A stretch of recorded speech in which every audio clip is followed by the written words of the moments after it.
长生不老一直是人类追求的梦想，但面对生命，很少人能保持平静。因此，自古以来就有人追求延年益寿。在中国春秋战国时期，一些方士使用各种手段，试图达到长生的目的。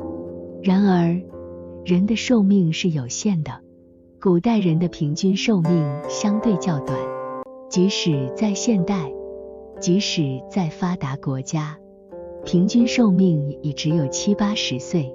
那么，对于道家修仙者来说，他们是如何看待寿命的呢？大家好，修行长生，真灵我身，欢迎来到真灵时间。天年与120年。根据《黄帝内经》的记载，上古之人，其之道者，法于阴阳，和于术数，食饮有节，起居有常，不忘坐劳，故能形与神俱，而尽终其天年，度100岁乃去。这里的上古可能是指一个理想的时代，虽然科学证据并没有证明这样一个时代的存在，然而如果以道家修仙者的理论来看，这样一个时代是有可能存在的。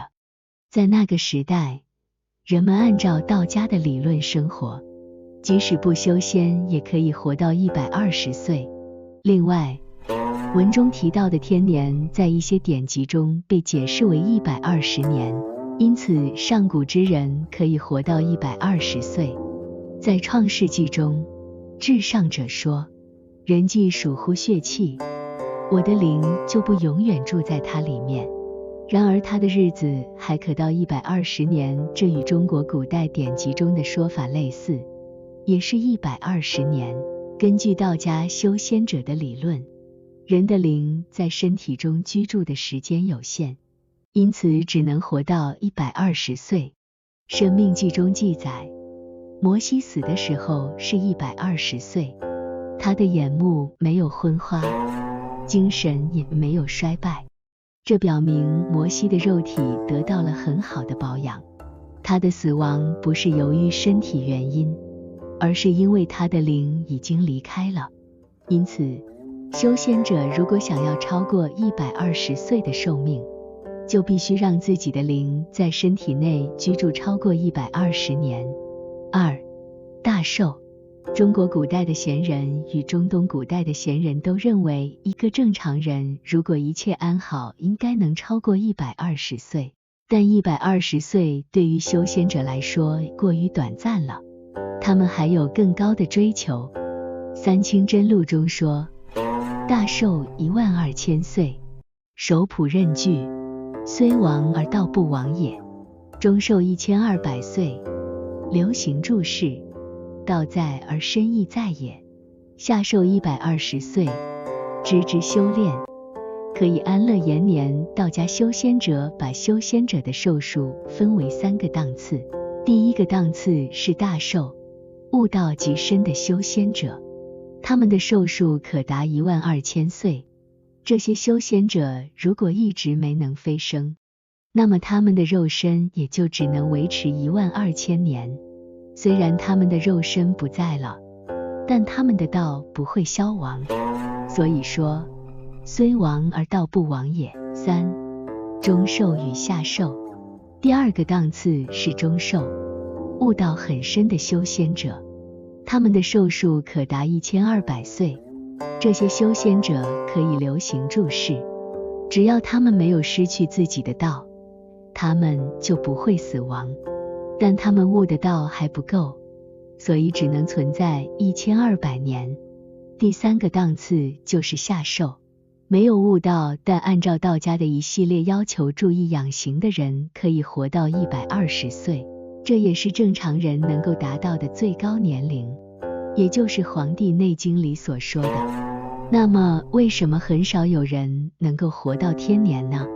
三清真录中关于修仙者的寿数说得比较粗糙，只分了12000年、1200年和120年3个档次，而神仙传中彭祖篇中对于寿数还有更细的划分。文中说，人之受气，虽不知方术，但养之得宜。当至120岁，不及此者，皆伤之也。也就说，一个人即使不懂得修仙方法，但只要保养得宜，也是能活到120岁的。凡是没有达到这个标准的，一定是生活中保养失当，导致寿数减少。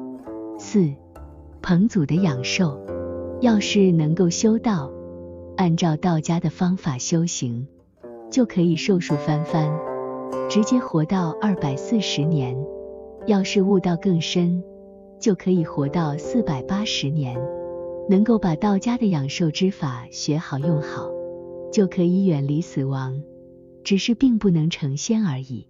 养寿的主旨就是不伤，举措得当，就可以很好的活下去。所以彭祖作为颛顼的玄孙，他一直活到了殷商末世，还在世间活动。那时他已经760岁了，不过他的寿数并不是760岁，之后他是离开了殷商，那时他780岁。据说70多年之后，有人在流沙又见到了他。5. 结语。透过《三清真录》和《神仙传》的记载，我们得知修仙者对于寿数的观念和方法。《三清真录》将寿数分为3个档次，而《神仙传》更细分了寿数的范围。根据《神仙传》中彭祖篇的记载，人只要保养得宜，即使不懂得修仙方法，也能活到120岁。而若能按照道家的方法修行，寿数可翻倍至240年，甚至悟道更深的话，可达到480年。修仙者认为，人是能够与天地同寿、长生不老的，只要领悟大道，改善自己的生活方式，就能延年益寿。不过，这些都是修仙者自身的观念和信仰，我们现代人难以想象和验证。如果你喜欢这个视频，请点赞和分享，让更多人了解这些有趣的故事。同时，也欢迎在评论区留言，分享你对这些故事的看法和感想。再次感谢大家的观看，我们下期再见。